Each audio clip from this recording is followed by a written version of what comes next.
It was supposed to be a regular Sunday service. Quiet songs, familiar faces, and a preacher getting ready to close with prayer. But just as the closing prayer was being said, a woman from the second row stood up, walked calmly to the front, and opened fire. 2 men dropped instantly. One was her husband, the other, her stepson. The live stream cut off seconds later. The congregation screamed, and in the chaos, no one could have imagined what triggered it. But for Geneva Bryce, this wasn't a breakdown. It was a response. Days earlier, she had watched a video showing something she could never unsee. It was recorded by her daughter. A daughter she buried alongside her daughter's boyfriend after a crash no one questioned. And now, the world would finally understand why Geneva pulled the trigger inside a church, and what her daughter tried to expose before she died. The road was familiar. The speed was nothing unusual.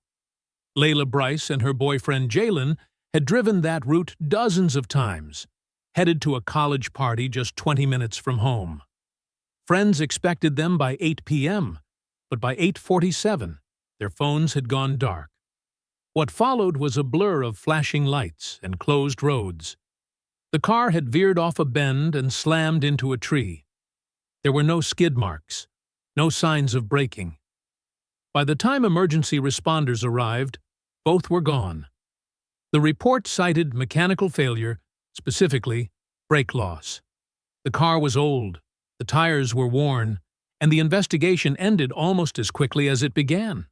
To everyone else, it was tragic, devastating, but ultimately, an accident. Geneva Bryce, Layla's mother, collapsed when they told her. She hadn't spoken to her daughter that day. She'd been out of town for a church event. The guilt gnawed at her, but in her heart, she believed Layla knew she was loved. Jalen's mother, Tamara, was numb. She couldn't understand how her son, healthy, careful, disciplined, was suddenly gone. He was a rising basketball star, a scholarship candidate, always on time, always watching out for Layla. The church held a dual memorial.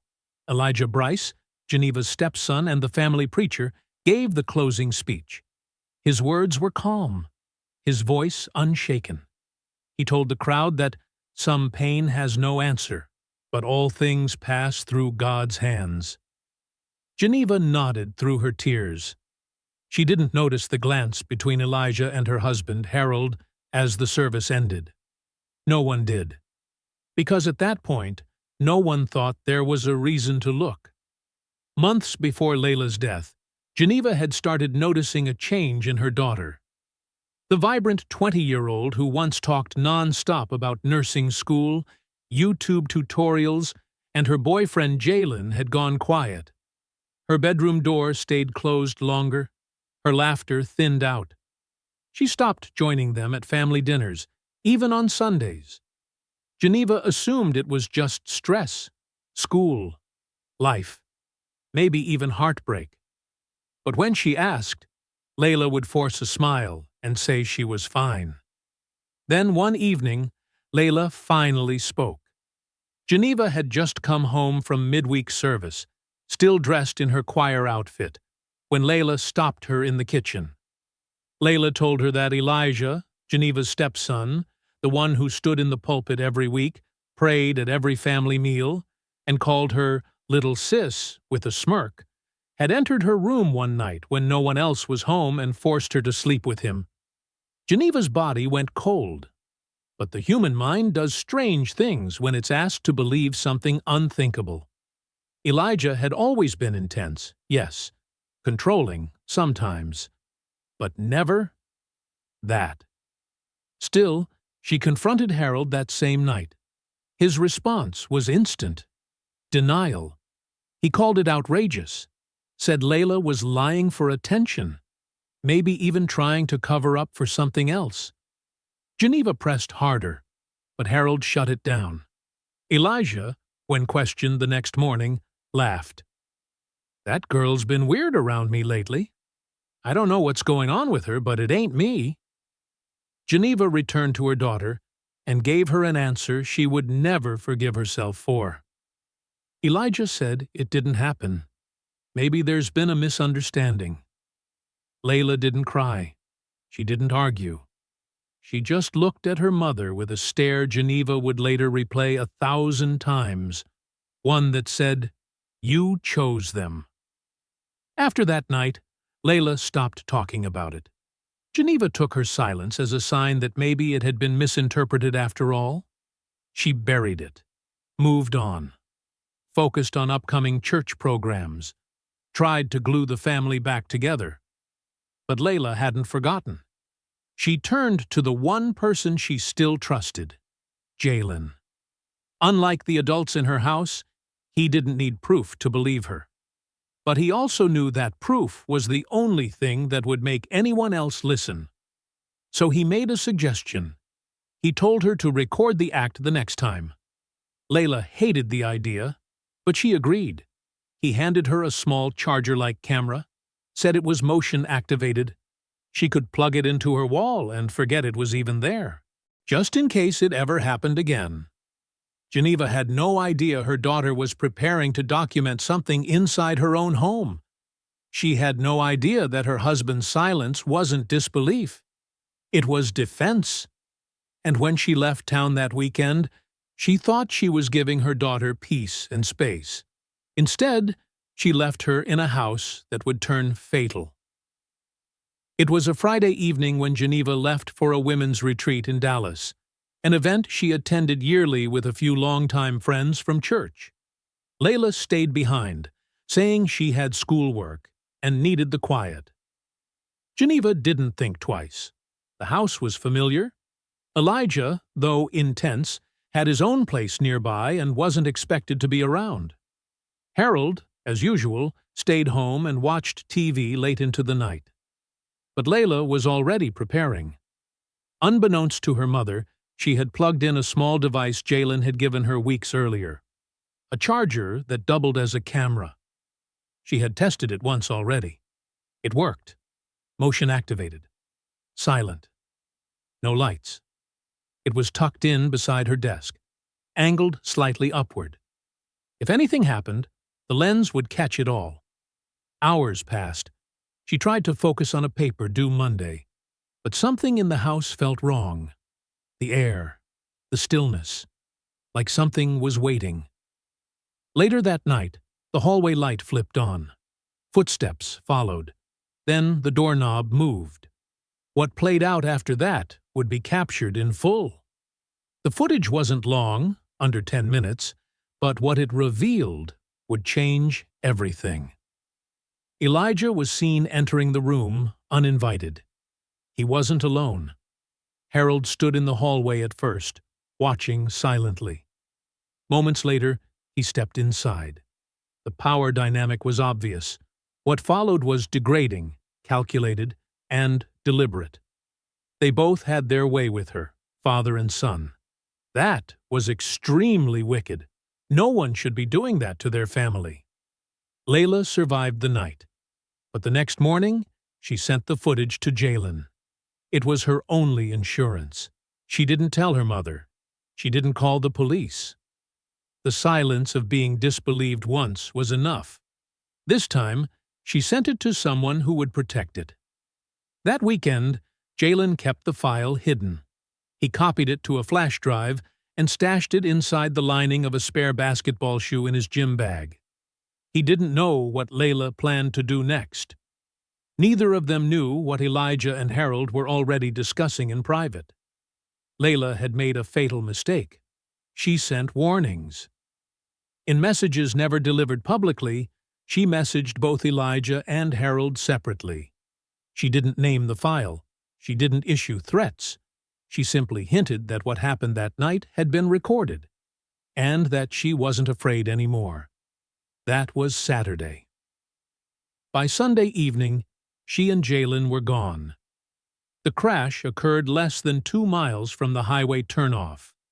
Investigators at the scene found no signs of braking, no defensive action, and a ruptured brake line. The car was old. A report cited poor maintenance. No suspicion of foul play was recorded. Harold made no comments. Elijah led the family's statement, calling it a tragic loss and praising Layla's strong spirit. No one asked questions, and the flash drive, still hidden inside Jalen's sneaker, remained untouched. Until someone began packing up his things. His mother, Tamara, couldn't bring herself to walk in, until the day she was forced to. The lease was almost up. The boxes were waiting in the hallway. And one way or another, she had to go through her son's things. She started with the clothes, folding jerseys, pairing shoes, sliding notebooks into stacks. It wasn't until she picked up his basketball sneakers that she noticed something strange. The right shoe felt heavier than the left. When she tilted it, something small shifted inside. She reached into the lining and pulled out a tightly wrapped plastic bundle. Inside it was a flash drive, clean, unlabeled, and dry. It didn't look important. But she knew Jalen. He didn't misplace things. If it was hidden this carefully, it mattered. Tamara plugged it into her laptop. The folder contained one file, a video, time-stamped the night before the crash. The first frame showed Layla sitting on her bed, adjusting something off camera.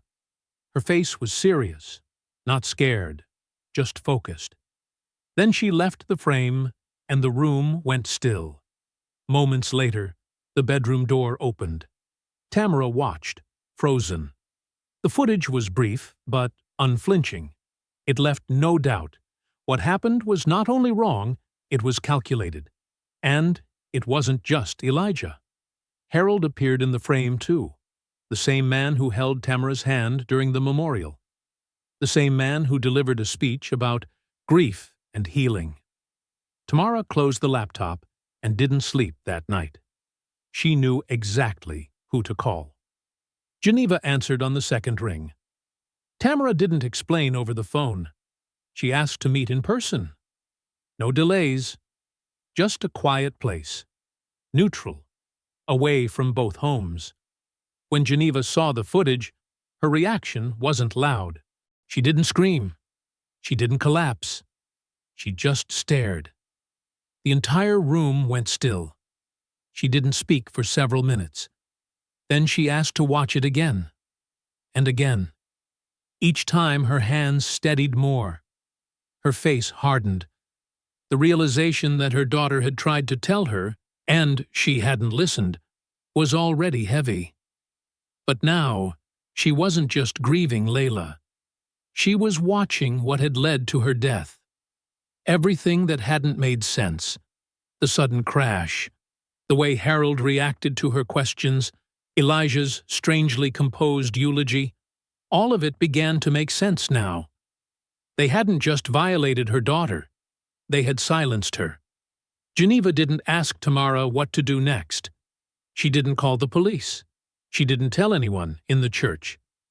She returned home, locked her bedroom door, and spent the rest of the night in silence.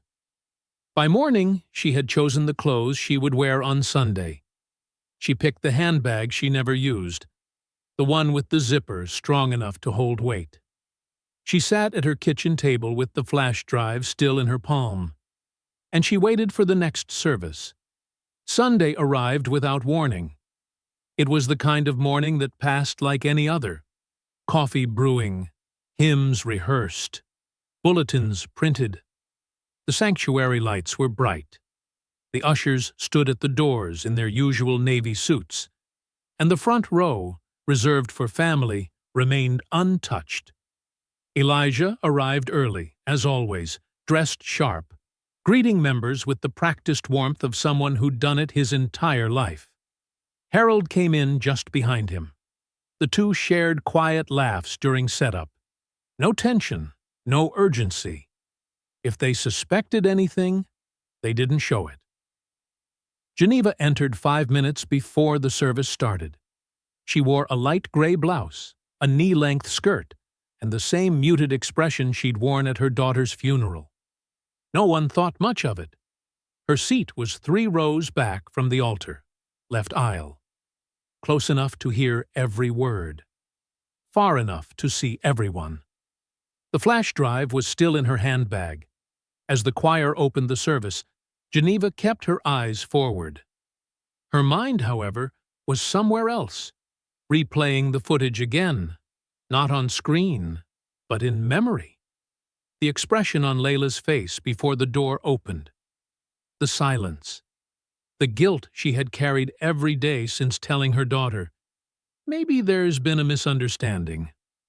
She remembered when Layla stopped hugging her, when she stopped eating dinner with the family, when she started locking her door in a house where she was supposed to feel safe. Geneva had been taught to preserve the family image, to avoid public shame, to pray things away. But there was no scripture for this.